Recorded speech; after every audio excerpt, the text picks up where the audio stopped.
Welcome back to IAS Ansari channel. एक बार फिर आपका बहुत बहुत स्वागत है आपके अपने ऑनलाइन क्लासेस आईएएस अंसारी पर।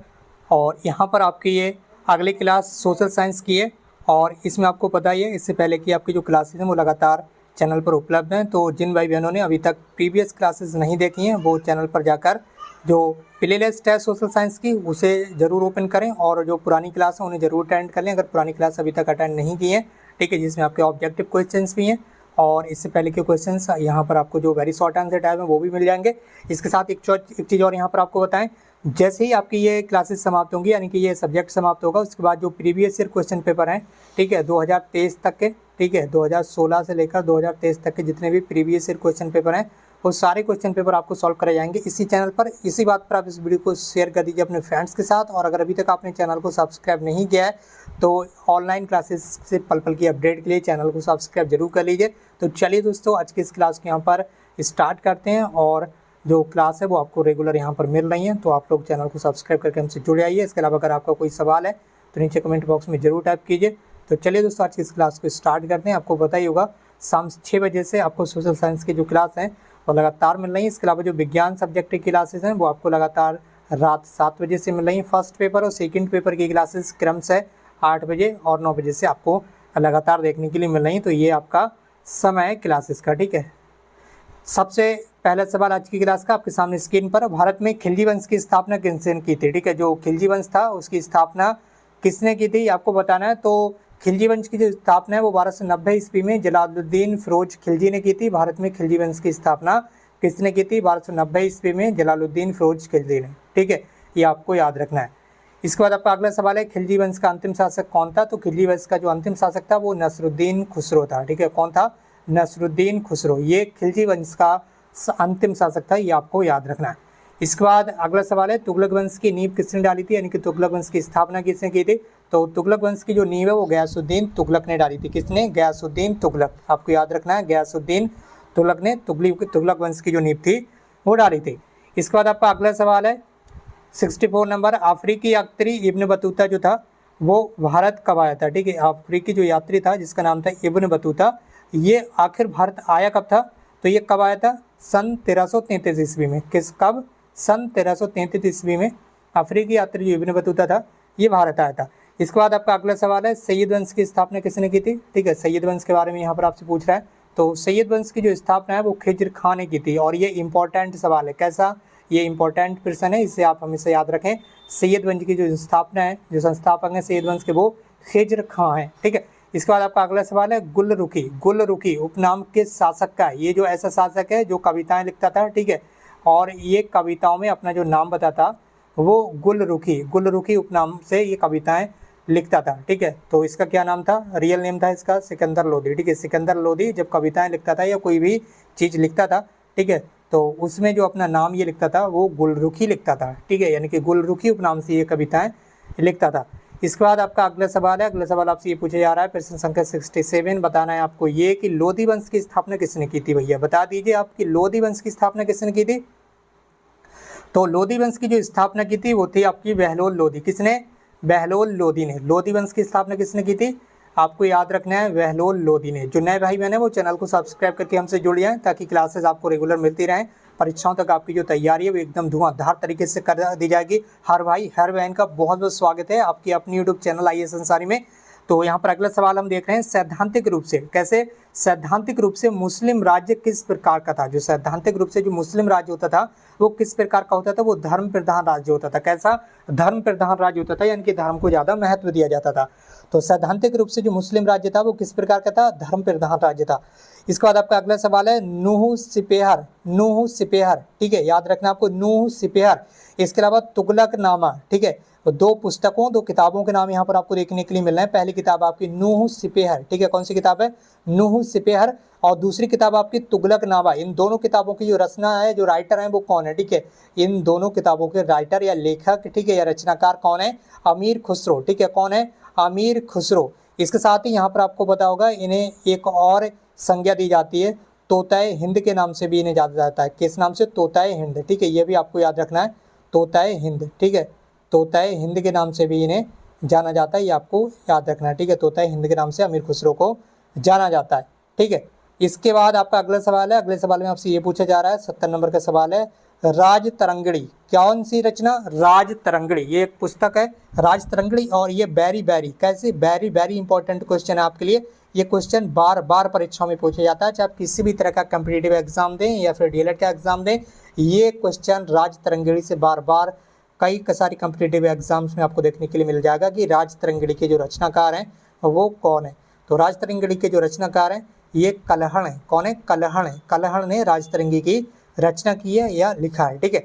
इसके बाद आपका अगला सवाल है, सल्तनत काल में कितने कर लिए जाते थे? कर का मतलब यहाँ पर टैक्स, कितने तरह के जो टैक्स है वो जनता से वसूले जाते थे, ये आपको बताना है, ठीक है। तो जो सल्तनत काल था उसमें कितने तरह के टैक्स लिए जाते थे? सल्तनत काल में टोटल 4 तरह के टैक्स लिए जाते थे।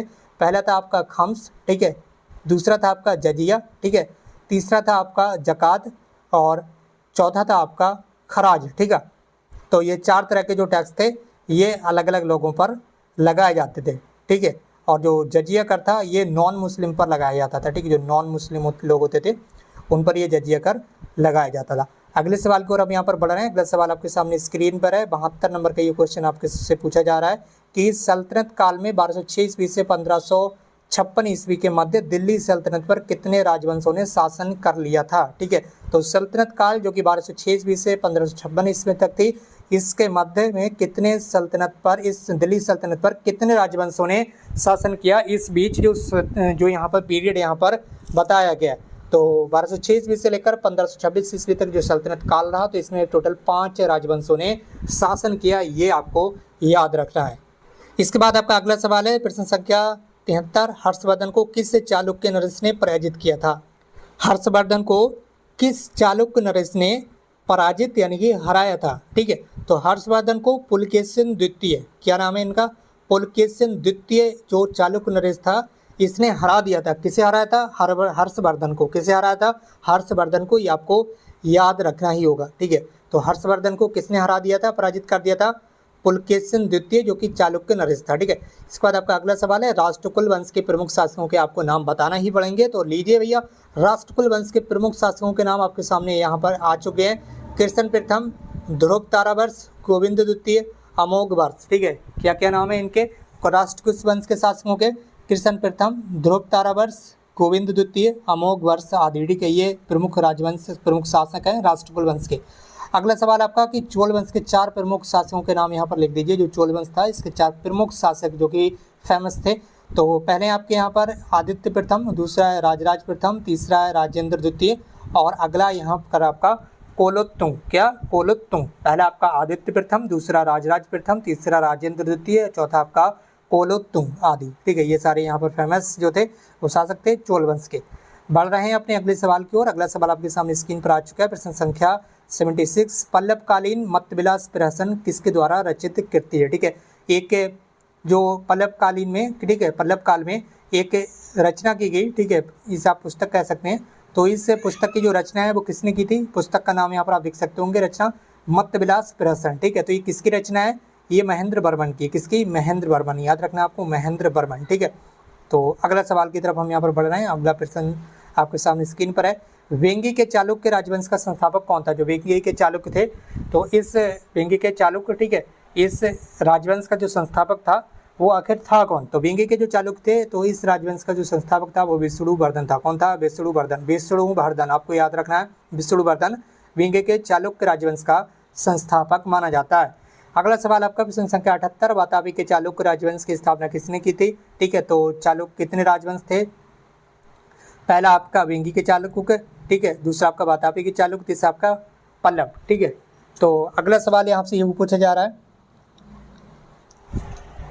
कि बताइए, वातापी के चालुक्य राजवंश की स्थापना किसने की थी? तो ये जयवंश ने की थी, ठीक है। किसने? जयवंश, जय सिंह ने, ठीक है, सॉरी, जय सिंह ने किसकी स्थापना की थी? वातापी के चालुक्य राजवंश की। अगला सवाल आपके सामने स्क्रीन पर है, पल्लव वंश की राजधानी कहाँ थी, ठीक है।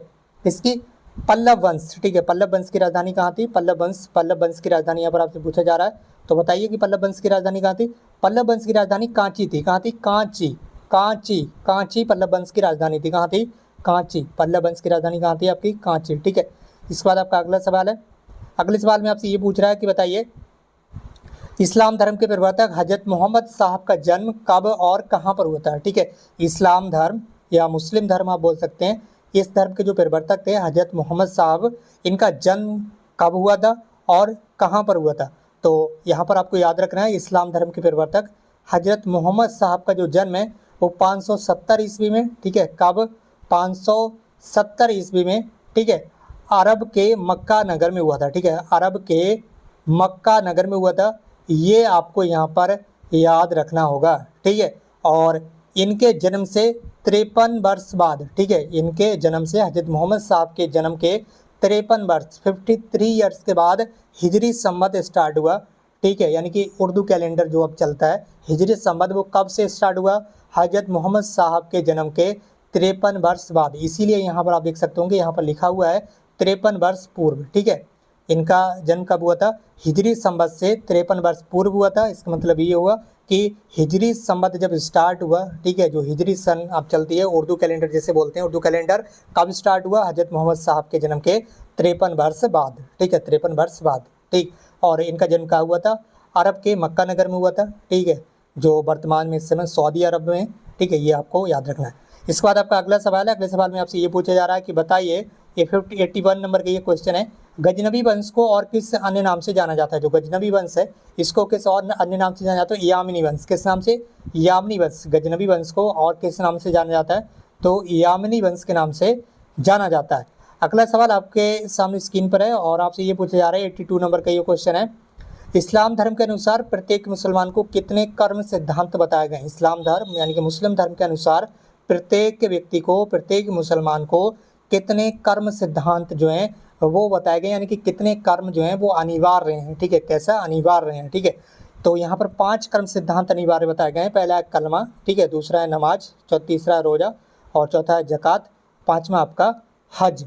ठीक है, तो ये 5 जो कर्म सिद्धांत हैं ये मुस्लिम धर्म में अनिवार्य रूप से बताए गए। ठीक, तो अगला सवाल आपका यहाँ पर पूछ रहा है कि 83 नंबर का, भारत में इस्लाम धर्म की स्थापना किसके समय से मानी जाती है। जो इंडिया के अंदर इस्लाम धर्म की स्थापना हुई वो वास्तविक रूप से किसके समय से मानी जाती है। भारत में इस्लाम धर्म की जो स्थापना है वो मोहम्मद बिन कासिम के समय से मानी जाती है। कब से, मोहम्मद बिन कासिम ने जब भारत पर आक्रमण किया था, ठीक है, तब से भारत में इस्लाम धर्म की जो स्थापना है वो मानी जाती है। इसके बाद आपका अगला सवाल है 84 नंबर का क्वेश्चन, सल्तनत काल में भारत को क्या कहा जाता था। जो सल्तनत काल था उस काल में भारत को, हमारे इंडिया को आखिर बोला क्या जाता था, बता दीजिए आप। सल्तनत काल में भारत को क्या कहा जाता था, सोने की चिड़िया, सोने की चिड़िया। ठीक है, क्या कहा जाता था, सोने की चिड़िया। सल्तनत काल में भारत को किस नाम से जाना जाता था, तो सोने की चिड़िया। ठीक है, क्या, सोने की चिड़िया, the word of gold, the word of gold. ठीक है, सोने की चिड़िया के नाम से भारत को जाना जाता था सल्तनत काल में। ठीक है, याद रखेंगे इसे आप। अगला सवाल आपके सामने स्क्रीन पर पढ़ सकते हैं आप, गुलाम वंश की स्थापना किसने की थी, बता दीजिए। गुलाम वंश की स्थापना किसने की थी, गुलाम वंश की स्थापना किसने की थी, तो गुलाम वंश की स्थापना कुतुबुद्दीन ऐबक, कुतुबुद्दीन ऐबक, याद रखना आपको, कुतुबुद्दीन ऐबक। गुलाम वंश के संस्थापक कौन था, कुतुबुद्दीन ऐबक। ठीक है, कुतुबुद्दीन ऐबक ने गुलाम वंश की स्थापना की थी। अगला सवाल आपके सामने स्क्रीन पर आ चुका और आपसे ये पूछा जा रहा है 86 लाख बख्श, लाखों का दान देने वाले, यानी कि ये जो व्यक्ति था वो बहुत बड़ी संख्या में, बहुत बड़ी मात्रा में क्या करता था, दान देता था, तो इसे लाख बख्श की उपाधि दी गई थी। किसे क्या उपाधि दी गई थी, लाख बख्श, जिससे बोलते हैं लाखों का दान करने वाला। ठीक है, तो यहाँ पर लाख बख्श की जो उपाधि है वो कुतुबुद्दीन ऐबक को दी गई थी, जैसे कि अभी आपने पढ़ा था। ठीक है, तो कुतुबुद्दीन ऐबक को लाख बख्श की उपाधि दी गई थी, यानी कि इसे लाख बख्श के नाम से भी जाना जाता था। किसे, कुतुबुद्दीन ऐबक को। इसके बाद आपका अगला सवाल है, 2.5 दिन का झोपड़ा या 2.5 दिन का झोपड़ा भी इसे बोलते हैं, का निर्माण किसने करवाया था, कुतुबुद्दीन ऐबक ने करवाया था। 2.5 दिन का झोपड़े का निर्माण किसने करवाया था, कुतुबुद्दीन ऐबक ने करवाया था। और ये 2.5 दिन का झोपड़ा किस जगह पर स्थित है, ये भी आपको याद रखना है, अजमेर में। ठीक है, किस जगह पर स्थित है, अजमेर में, जहाँ पर ख्वाजा मुइनुद्दीन चिश्ती साहब की दरगाह है। ठीक है, वहीं पर ये स्थित है।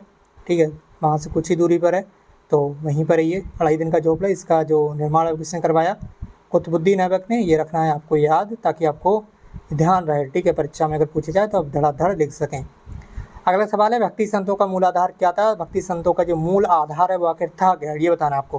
तो ईश्वर से केवल भक्ति द्वारा संपर्क स्थापित करना ही भक्ति संतों का मूल आधार था। ईश्वर से केवल भक्ति के द्वारा, यानी कि आसना के द्वारा, भक्ति के द्वारा, ठीक है, भक्ति करके ईश्वर से संपर्क स्थापित करना ही भक्ति संतों का मूल आधार था। ठीक है, इसके बाद आपका अगला सवाल है। अगले सवाल में आपसे ये पूछा जा रहा है कि बताइए भक्ति आंदोलन के प्रमुख संतों के नाम बता दीजिए। तो रामानुज और निम्बार्क। ठीक है, भक्ति आंदोलन के प्रमुख संतों के नाम आपको बताना है, तो आप लिख सकते हैं रामानुज और निम्बार्क की भक्ति आंदोलन के प्रमुख संत थे। अगला सवाल, आज की इस क्लास का अंतिम सवाल आपके सामने स्क्रीन पर, बहमनी राज्य की स्थापना कब हुई थी? तो ये बताना आपको बहमनी राज्य की स्थापना सन 1347 ईस्वी में बहमनी राज्य की स्थापना मोहम्मद बिन तुगलक के शासनकाल में हुई थी। बहमनी राज्य की स्थापना 1347 ईस्वी में मोहम्मद बिन तुगलक के शासनकाल में हुई थी। आपको इतना याद रखना है। और ये क्लास आपको कैसी लगी कमेंट बॉक्स में जरूर टाइप कीजिए। इस वीडियो को अपने फ्रेंड्स के साथ जरूर शेयर कीजिए। अगर आप चैनल पर नए हैं तो डीएलएड की और भी क्लासेस से लगातार अपडेट रहने के लिए चैनल को सब्सक्राइब करके बेल आइकन प्रेस कर लीजिए। अगर अभी तक आपने हमारे टेलीग्राम चैनल को ज्वाइन नहीं किया तो टेलीग्राम चैनल की लिंक और व्हाट्सएप चैनल की लिंक और फेसबुक की जो लिंक है वो इस वीडियो के डिस्क्रिप्शन बॉक्स में दी गई, तो वहाँ से आप जरूर जुड़ जाएं ताकि जो पल पल की अपडेट है वो लगातार मिलती रहे। डीएलएड परीक्षाओं से संबंधित, डीएलएड रिजल्ट से संबंधित और डीएलएड एडमिशन से संबंधित। आज की इस क्लास को दोस्तों यहीं पर समाप्त करते हैं। हमसे जुड़ने के लिए आपका बहुत बहुत धन्यवाद। Thank you so much for watching this video.